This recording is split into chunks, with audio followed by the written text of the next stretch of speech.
crafters, thanks for joining me here in the attic. So pull up a chair, grab your favorite beverage, and we'll get to crafting and memory keeping.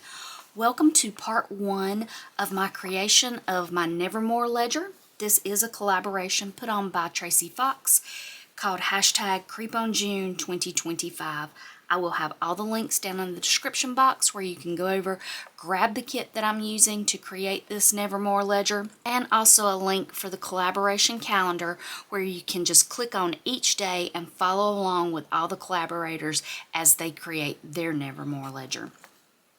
My official day for this collaboration is June 14th, so be sure to come back and join me for day 14. But for today, I want to talk a little bit about my overall ledger that I wanted to create to hold the daily ephemera that I will be making, because I won't just be doing day 14.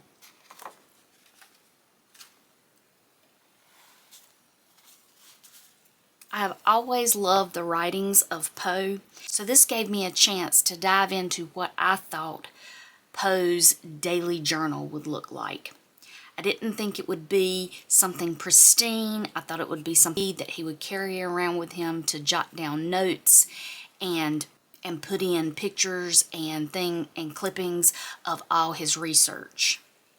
So this is what I came up with. I created a soft leather-bound journal that I sewed in 5 signatures. I will be coming back and adjusting the strings that I sewed the signatures with and the ties once I'm finished, but I am leaving this extra right now for growth because I do think as I add all the ephemera, my journal probably will get chunkier. But I thought Poe would have something that was fairly simple and easy, so I just created this little flap over journal that I used a button here to run some leather strapping through and tied that off, and then that way it could wrap back around the journal to keep it closed.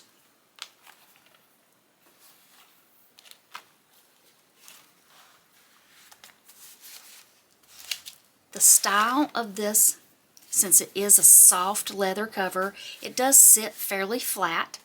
So in my mind, this would have been easy for Poe to take notes, glue in pictures or clippings that he had from his research. But for the pages, when I was thinking about creating this, I wanted to print out Tracy's images that she had for the base pages. I didn't want them to be pristine and new. I wanted them to look very worn and aged, like it was something Poe had been working on for decades.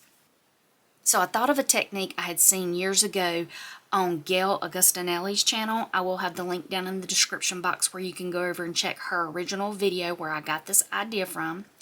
And it is about the art of Japanese paper kneading. And I'm probably going to get the pronunciation of this word completely wrong, but I believe it's called mamagami. But that might be very incorrect, but it is the art of Japanese paper kneading, to where you knead the paper and it gives this great crinkled and aged effect. And so for each one of the pages I did that, and once we look over the journal a little bit, I'll go back and show you how I created a page. But for right now, let's take a look at the journal itself. I did create 5 signatures that I sewed in with a 3-hole pamphlet stitch. Long until I finish the complete decoration of the ledger, just in case I needed them to be kind of long.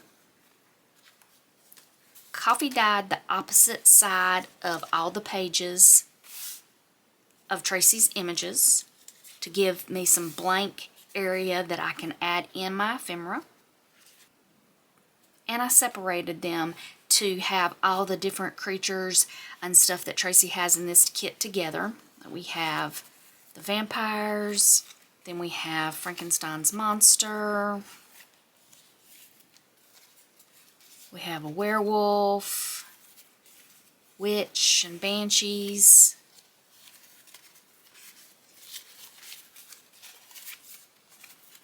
scarecrows and mummies.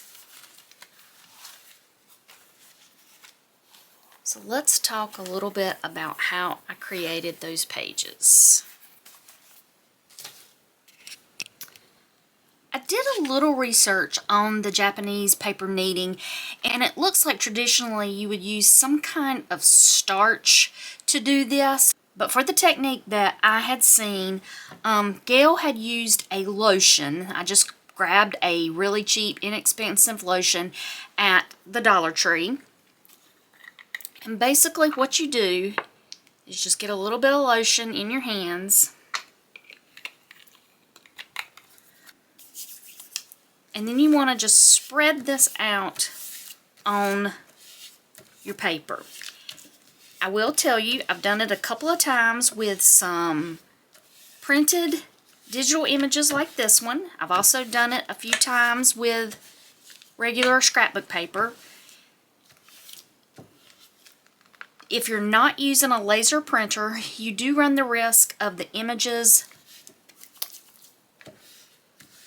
smudging just a little bit, but I didn't find that it took away from these images too much. If you wanted really crisp images, you probably wouldn't be doing this technique anyway. And then same thing on the back.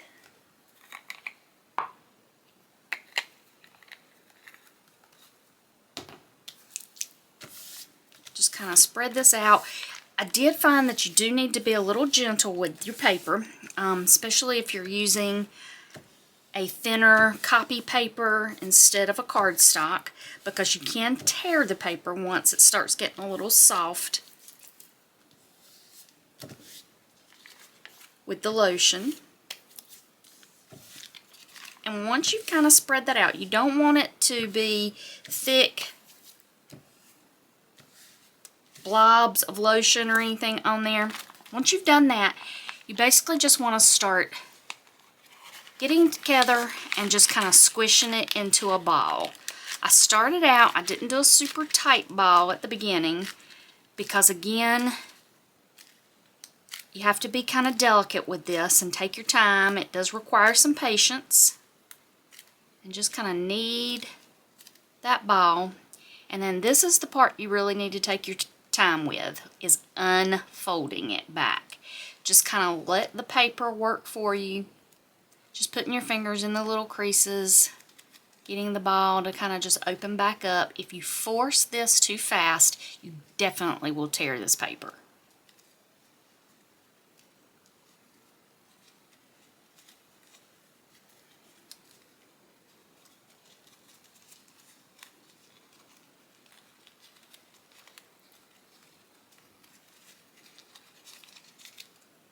And then as you get it a little more open, you can kind of start pulling it apart. And then you want to just kind of flatten it back out. Again, be gentle. You can tear your paper. Flatten it out the other side. And then you just want to repeat this step several times. Get it back into a ball.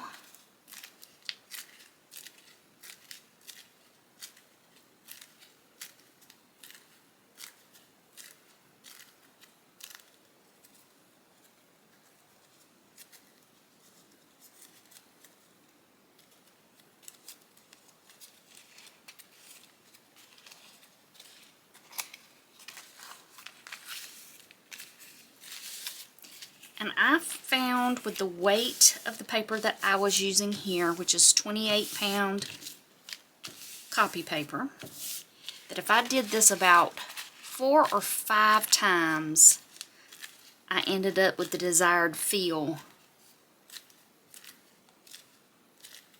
that I wanted out of this paper.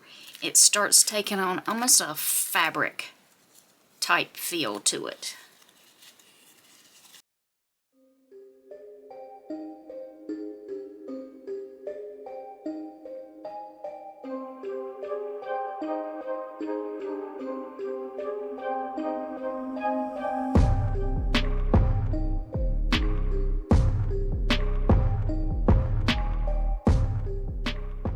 Show you a page so you can kind of just compare. This Same weight copy paper. This is the same size that I had before. And so you can see it actually kind of almost shrinks a little bit because it's taken on that wrinkly texture. I'll kind of show you the difference in the two. Once I got that, if you had printed something on the other side, you pretty much would be finished now, other than just kind of letting this dry a little bit. You could let it dry kind of overnight because it does have still almost a wet feel a little bit from the lotion. But what I did is I mixed up a coffee dyed solution in a sprayer, and this probably wouldn't work super well with if you were trying to let this air dry, because the solution is going to make the paper really wet and probably bleed your images. But I have a dehydrator that I can use for drying my paper, and it dries it pretty fast. I put it in there at 95 degrees for about 15 minutes. And I just lightly sprayed this solution on my paper. And then I popped this into the dehydrator and ended up with my images that looks like this. You do get a little bit of bleeding from the back, but again, I was okay with this. This was a test one that I did, and I sprayed it really heavy and let it dry overnight without using the dehydrator, and you can kind of see how that bled onto the back.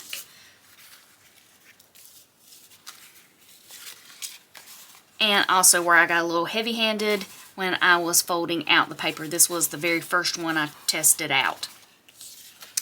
But I hope y'all try this technique. It was a lot of fun, and it's almost a little meditative and relaxing to do this. I did all the pages. There's 5 signatures with about 6 pages in each signature. So I was doing this for a little while, but it just got kind of a little bit repetitive and almost meditative doing it.